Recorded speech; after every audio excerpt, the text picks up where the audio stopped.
சத்தியம் உங்களை விடுதலையாக்கும். கர்த்தராகிய இயேசு கிறிஸ்துவின் நாமத்துக்கு மகிமை உண்டாவதாக. கிராஸ் டிவி தொலைக்காட்சி நேயர்களுக்கு இயேசு கிறிஸ்துவின் நாமத்தில் அன்பின் வாழ்த்துக்கள். சத்தியம் உங்களை விடுதலையாக்கும் என்ற நிகழ்ச்சிக்கு அன்போடு கூட வாழ்த்துகிறேன். கர்த்தர் நாமத்துக்கு மகிமை உண்டாவதாக. இந்த நாளிலிருந்து சாபத்திலிருந்து ஆசீர்வாதத்திற்கு என்ற தலைப்பில் கர்த்தருடைய சத்தியத்தை வார்த்தைகளை கற்றுக்கொள்ளப் போகிறோம். கர்த்தர் நமக்கு கிருபை செய்வாராக. இந்த தியானத்திற்கு ஆதாரமாக கலாத்தியருக்கு எழுதின நிருபம் 3வது அதிகாரம் 13-14.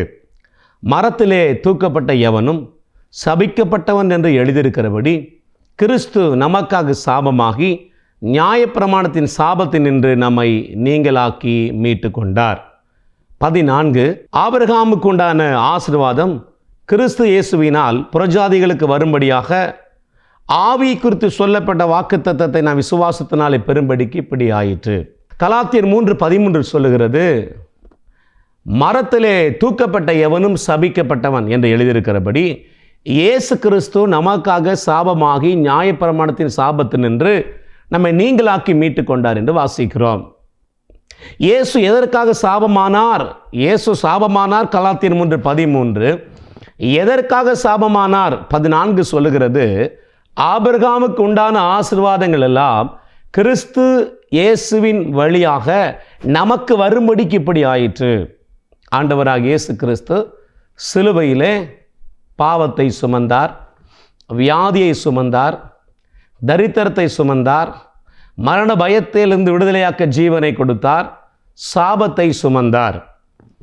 இன்றைக்கு சாபங்கள் சில தேவப்பிள்ளைகளின் வாழ்க்கையிலே காணப்படுகிறதை கண்கூடாக பார்க்க முடிகிறது. அதாவது சாபத்தின் தாக்கங்கள் சில தேவப்பிள்ளைகளை தாக்குவதை காண முடிகிறது. சில வருஷங்களுக்கு முன்பதாக அருமையான தேவ ஊழியர் டெரி பிரின்ஸ் அவர்கள் எழுதினதான ஒரு புத்தகத்தை படித்தேன். எப்படி 15 வருடத்துக்கு முன்பதாக இருக்கும். அந்த செய்தி என்னவென்றால், தேவ பிள்ளைகளையும் இயேசுவை ஏற்றுக்கொண்ட தேவ ஜனங்களையும் சாபம் தொடர முடியும், சாபத்தின் தாக்கங்கள் அவர்களுக்கு உண்டாக முடியும் என்று எழுதியிருந்தார். இந்த வாசகத்தை படித்த உடனே அந்த புத்தகத்தை மூடி வைத்து விட்டேன். அது எப்படி விசுவாசிகளுக்கு, இயேசுவை ஏற்றுக்கொண்ட தேவ பிள்ளைகளுக்கு சாபம் தொடர முடியும், அல்லது சாபத்தின் தாக்கங்கள் காணப்படும் முடியும் என்று சொல்லி அந்த புத்தகத்தை படிக்காமல் அப்படியே மூடி வைத்து விட்டேன்.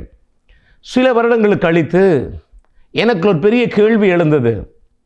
பல வருடங்கள் தேவனை ஆராதிக்கிற தேவ ஜனங்கள், தேவனை நேசிக்கிறவர்கள், ஒழுங்கா தேவனை ஆராதிக்கிறவர்கள், கர்த்தருக்கு பயந்து வாழுகிற ஜனம், ஆனால் பல வருடமாக பிரச்சனை மாறலை, குழந்தை இல்லை, திருமணம் நடக்கலை, குடிகார கணவர் மனம் திரும்பவில்லை, பிள்ளைகளின் வாழ்க்கையில் மாற்றம் இல்லை, பொருளாதாரத்தில் செழிப்பு இல்லை. பல வருடங்கள் ஒரு பெரிய கேள்வி இருந்தது, ஆண்டவரே எவ்வளவோ நாங்கள் ஜெபிக்கிறோம், எத்தனை விதமான ஜெபங்களையும் ஜெபிக்கிறோம், சத்தியங்களை கற்றுக் கொடுத்தாலும் ஏன் எங்கள் வாழ்க்கையில் இன்னும் பிரச்சனை மாறவில்லை, அல்லது ஏன் இன்னும் ஆசீர்வாதம் வரவில்லை என்று ஜெபித்து அங்கலாய்த்த பொழுது கர்த்தர் இந்த காரியத்தை கற்றுக் கொடுத்தேப்பா, அறிக்கை செய்யாத முறிக்கப்படாத சாபங்களும் ஜனங்களை தொடர வாய்ப்பு உண்டு என்று ஆண்டவர் பேசினார்.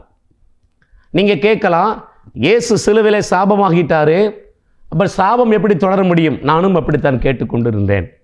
கவனியுங்கள், இயேசு கிறிஸ்து சிலுவையில் பாவத்தை சுமந்தார், அதை எல்லாரும் ஏற்றுக்கொள்கிறோம்.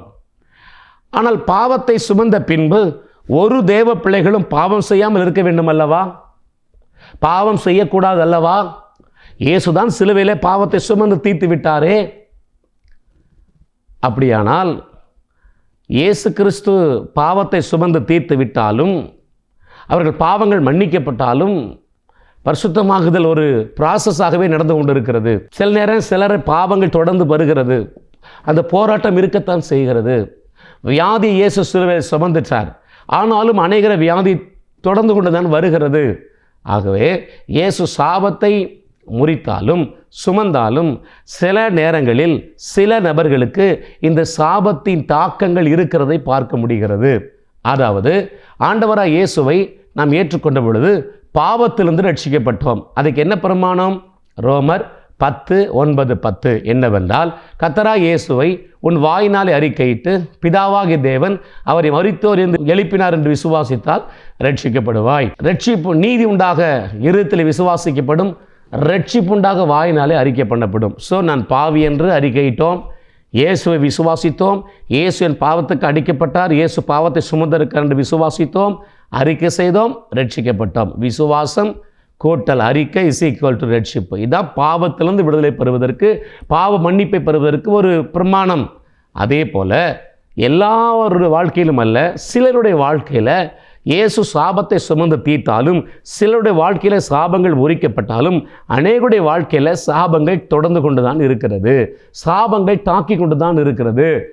தேவ பிள்ளைகள் ஒவ்வொருவரும் செய்ய வேண்டிய ஒரு நிமிஷ ஜெபம், அந்த சாபத்தை அறிக்கை செய்து அதை முறித்து அதை பிரேக் பண்ணி ஜெபிக்கிற ஒரு நிமிஷ ஜெபம் பல தலைமுறைகளை தொடர்ந்து வருகிற சாபத்தை அது மாற்ற முடியும், நீக்க முடியும். ஸோ அறிக்கை செய்து முறிக்கப்படாத சாபங்கள் சிலருடைய வாழ்க்கையில தொடரத்தான் செய்கிறது. ஸோ இந்த ஒரு நிமிஷம் செய்கிற ஜெபம் ஒரு பெரிய மாற்றத்தை உண்டு பண்ணும். ஏன் இதை சொல்லுகிறேன் என்றால், அநேக நேரங்களில் அநேக தேவ பிள்ளைகளின் வாழ்க்கையில் சாபங்களும், அதாவது சாபத்தை தாக்கங்கள் இருக்க வாய்ப்பு உண்டு என்பதற்காக சொல்லுகிறேன். இயேசு சாபத்தை சுமந்து தீர்த்தாலும், அதுக்குத்தான் நான் சொன்னேன், பாவத்தை சுமந்தாரே பாவம் செய்யாமல் இருக்கிறார்களா? வியாதியை சுமந்தாரே வியாதி வராமல் இருக்கிறதா? சாபத்தை சுமந்தார், நிறைய பேர் வாழ்க்கையில் பாவம் தொடரவில்லை, நிறைய பேர் வாழ்க்கையில் வியாதி தொடரவில்லை. ஆனால் சிலருடைய வாழ்க்கையில் பாவம் தொடர்கிறது, வியாதி தொடர்கிறது. அதே போல் இயேசு சாபத்தை சுமந்து தீர்த்து விட்டாலும் அநேகருடைய வாழ்க்கையில் சாபத்தை தாக்கங்கள் இருக்கிறதை கற்றுக் கொடுத்தார். ஸோ இதிலிருந்து சிம்பிளாக ஒரு சின்ன ஜபத்தை செய்து அந்த சாபத்தை பிரேக் பண்ணி ஜெபிப்போமானால் பல தலைமுறை வருகிற சாபங்கள் நிறுத்தப்படும். ஸோ அதனால தான் நாம் தொடர்ந்த நாளில் சாபத்தை குறித்த சில காரியங்களை, அதாவது சாபத்திலிருந்து எப்படி ஆசீர்வாதத்துக்கு வருவது என்று நாம் தியானிக்க போகிறோம். கர்த்தர் நமக்கு கிருபை செய்வாராக. ஒரு தனிப்பட்ட மனிதனுடைய வாழ்க்கையில் ஒரு குடும்பத்தின் மேலே சில தாக்கங்கள், சாபத்தை தாக்கங்கள் இருக்கிறதை பார்க்க முடியும். நான் முதல்ல சொன்னேன், கலாத்தியர் 3:13 இயேசு சாபமானார். 14 ஏன் சாபமானார்? ஆபிரகாமுக்கு உண்டான ஆசீர்வாதங்கள் எல்லாம் நமக்கு வரும்படிக்கு சாபமானார். இன்றைக்கு அநேக தெய்வ பிள்ளைகளை பார்ப்போமானால் ஆபிரகாமின் சாயலே இல்லை. ஆபிரகாம் அவனை அழைக்கும் போது ஒரு தனி மனிதனாக புறப்பட்டு வந்தான். பயங்கரமான விக்கிரகத்தின் பின்னணியத்திலிருந்து தேவன் அவனை தெரிந்து கொண்டார். தனி மனிதனாக புறப்பட்டு வந்தான். ஏசாயா 51 அதிகாரம் 1-2 வாசிக்க முடியும். அவன் ஒருவனாயிருக்கல் அழைத்தார், ஆசிர்வதித்தார், அவனை பெருக பண்ணினார். ஸோ ஒரு மனிதனாக இருந்தான். அவனை தேவன் அழைத்த பொழுது தேசத்தையும் இனத்தையும் வீட்டை விட்டு புறப்பட்டு வந்தான். அப்படி வரும்போது எங்கே போகிறான்னு தெரியாது. நீ காண்பிக்க தேசத்துக்கு போ என்று அழைத்தார். எல்லாத்தையும் விட்டுட்டு அவருக்கு பின்னாடி வருகிறான். நான் இப்படி யோசிக்கிறேன், ஒருவேளை அடுத்த வேளை ஆகாரத்துக்கு என்ன செய்வோம் என்று அவனுக்கு தெரியாமல் இருந்திருக்கலாம். அடுத்த வேளை மாற்று வஸ்திரத்துக்கு வஸ்திரம் கூட இல்லாமல் இருந்திருக்கலாம். எங்கே போகிறான் என்று அவனுக்கே தெரியவில்லை. எங்கே விக்கிரக ஆராதனை இருக்குதோ அங்கே சாபம் இருக்கும், எங்கே விக்கிரக ஆராதனை இருக்குதோ அங்கே தரித்திரம் இருக்கும். யூதர்களுடைய பாரம்பரியங்கள் எழுதப்பட்ட தல்முத் என்ற தோல் சுருளிலே சில காரியங்கள் எழுதப்பட்டிருக்கிறதுல ஒன்று, ஆபிரகாம் தகப்பனாகிய தேராக விக்கிரக பொம்மைகளை செய்து விற்று பிழைப்பை நடத்தி வந்தன் என்று பைபிள் ஸ்காலர் சொல்லுகிறார்கள். ஸோ ஒரு விக்கிரகத்தின் பின்னணித்து வந்தவன் அவன். விக்கிரகத்தை செஞ்சு விற்று பிழைப்பு நடத்தி வந்த தேராக்கு பிறந்த மகன் ஆபிரகாம். எங்கே விக்கிரகங்கள் ஆதிக்கம் செலுத்துகிறதோ அங்கே கண்டிப்பாக சாபம் இருக்கும், அங்கே கண்டிப்பாக தரித்திரம் இருக்கும். அப்படியானால் ஒரு சாபத்தின் பின்னணியிலிருந்து வந்தவன் ஆபிரகாம், ஒரு தரித்திரத்தின் பின்னணியிலிருந்து வந்தவன் ஆபிரகாம். பைபிள் சொல்ல ஒருவனாய் புறப்பட்டு வந்தான். அவனை அழைத்தார், ஆஸ்வதித்தார், பெருக பண்ணினார். இப்போ இயேசு ஏன் சாபமானார்? ஆபிரகாமுக்கு என்னெல்லாம் பிளெஸ்ஸிங் இருந்தோ அதெல்லாம் வரும்படிக்கு. ஆபிரகாமை தேவன் சகல காரியங்களும் ஆஸ்வதித்தார். ஸ்பிரிச்சுவல், ஃபிசிக்கல், மெட்டீரியல், ஆவிக்குரிய ரீதியில் அவனை டாப்பில் வச்சுருந்தார். தேவனுக்கும் ஆபிரகாமுக்கு என்ன வரும்னா ஃப்ரெண்ட்ஸ், சிநேகிதர்கள். ஸோ அந்த அளவுக்கு டீப்பாக தேவனோடு சஞ்சரிக்கிறவன் ஆபிரகாம். ஒரு இடத்துல எழுதப்பட்டிருக்கிறது, ஆபிரகாமோடு தேவன் பேசிவிட்டு எழுந்தருளி போனார். அப்படின்னா சாவகாசமாக உட்கார்ந்து பல மணி நேரம் ஃப்ரெண்ட்ஸ் பேசியிருக்கிறாங்க. அந்த அளவுக்கு டீப் ரிலேஷன்ஷிப் ஆபிரகாமுக்கு இருந்திருக்கிறது தேவனோடு. Spiritual blessing. அவனுக்கு 100, சாராளுக்கு 90. ஆபிரகாமே சொல்லுகிறான், 100 வயதானவனுக்கு பிள்ளை பிறக்குமோ, 90 வயதான சாராள் பிள்ளைக்கு பால் கொடுப்பான் என்று எவன் சொல்லுவான்? ஸோ சர்ரம் செத்துப்போனவன், கர்ப்பம் செத்துப்போனவள். அந்த நிலைமையில் ஆபிரகாமுக்கு இன்றைக்கு வரைக்கும் பிள்ளைகளை கொடுத்து கொண்டிருக்கிறார். யூதர்கள் சொல்லுகிறார்கள், ஆபிரகாம் எங்களுடைய தகப்பன் என்று சொல்லி. விசுவாசிகளாகி நாம் சொல்லுகிறோம், ஆபிரகாம் விசுவாசிகளின் தகப்பன் என்று அவரை நாம் அழைக்கிறோம். இஸ்லாமியர்கள் சொல்லுகிறார்கள், இப்ராஹிம் எங்கள் தகப்பன் என்று சொல்லுகிறார்கள்.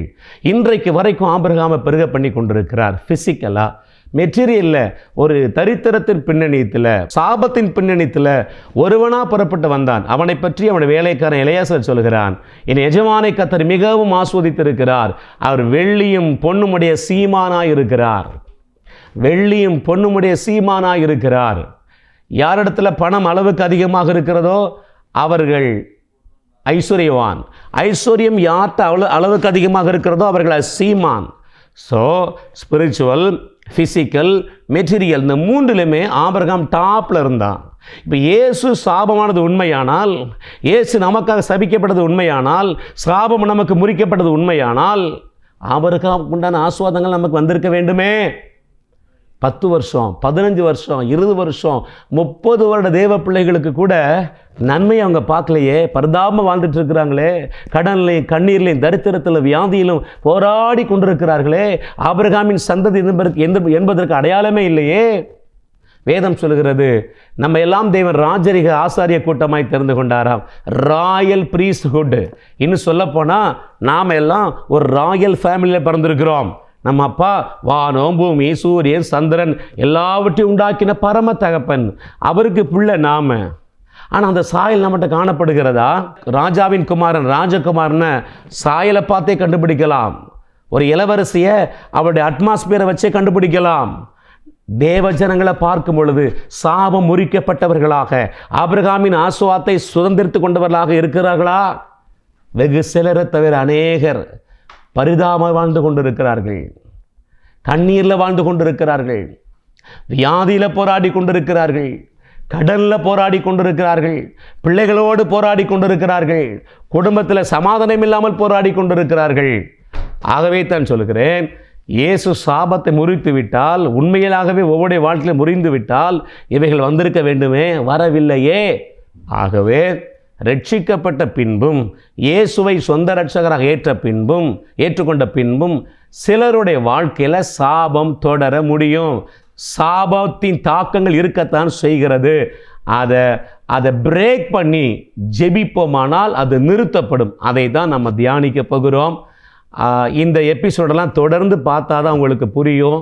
ஒரே ஒரு எபிசோடை வச்சு சத்தியத்தை கற்றுக்கொள்ள முடியாது. ஆகவே தொடர்ச்சியாக நீங்கள் இதை பாருங்கள், கேளுங்கள், ஆஸ்வதிக்கப்படுவீர்கள். அடுத்த சீரியஸில் 3 தலைப்பில் நான் வருகிற நாட்களில் தியானிக்க போகிறோம். ஒரு தனிப்பட்ட மனுஷனுடைய வாழ்க்கையில், ஒரு குடும்பத்தின் மேலே சாபத்தின் தாக்கங்கள் இருக்குமானால் என்ன அடையாளங்கள் இருக்கும்? அதுக்கு பின்பதாக இந்த சாபங்கள் வருவதுக்கு என்ன காரணம்? எந்த இடத்துல பிசாசுக்கு கதவை திறந்து கொடுத்தாங்க? கதவை அடைக்கணும்னா எந்த வழியாக பிசாசு வந்தான் பார்க்க வேண்டும். ஆகவே இந்த சாபங்கள் வருவதற்கு என்ன காரணம் என்றும், இறுதியாக இதை எப்படி பிரேக் பண்ணி வெளியே வருவது என்றும் நாம் கற்றுக்கொள்ளப் போகிறோம். ஜெபத்தோடு பங்கு பெறுங்கள். கர்த்தர் நாமம் மகிமைப்படுவதாக. ஜெபிப்போம். கிருபை நிறைந்த அன்பு தகப்பனே, கர்த்தராகிய இயேசுவின் நாமத்தில் உம்மை துதிக்கிறோம். தகப்பனே, சாபத்திலிருந்து ஆசீர்வாதத்துக்கு என்ற சத்தியத்தை கற்றுக் கொடுங்க. ஜனங்களுடைய மனக்கண் திறக்கப்படட்டும். வாழ்க்கையில் ஒரு பெரிய மாற்றம் உண்டாகட்டும். இயேசுவின் நாமத்தில் பிதாவே, ஆமென், ஆமென். God bless you. கர்த்தர்களை ஆஸ்வதிப்பாராக. ஆமென். Pastor S. ராஜேஷ், இயேசுவின் இரத்தக்கோட்டை, நல்ல சமாரியன் ஐக்கிய ஊழியங்கள், 15/272/1, பெரிய செல்வம் நகர், தாளமுத்து நகர் பகுதி, சிலுவைப்பட்டி, தூத்துக்குடி.